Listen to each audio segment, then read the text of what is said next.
এটা হলো জন্মাষ্টমীর ব্লগ। তো সকালে উঠে স্নান করে চলে গেলাম ছাদে ফুল তুলতে। আর জানো, আজকের দিনটা না আমার কাছে খুব স্পেশাল। ছোটবেলা থেকেই আমার খুব ইচ্ছা ছিল যে আমার নিজের একটা গোপাল থাকবে, যাকে আমি নিজের হাতে সাজাবো। তো হয়তো গোপাল আমার সেই ইচ্ছেটা পূরণ করেছে।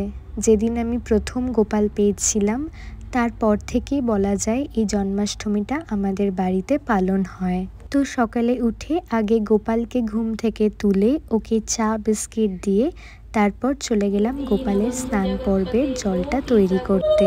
আর গোপালের স্নানের জলে আমি নিয়েছি দুধ, গঙ্গা জল, টক দই, ঘি, মধু, তুলসী পাতা তো অবশ্যই, আর কিছু কুচো ফুল। এবার আসি গোপালের সাজসজ্জায়। সত্যি কথা বলতে বছরের এই একটা দিন না আমি গোপালের সাজ নিয়ে খুব চিন্তিত থাকি।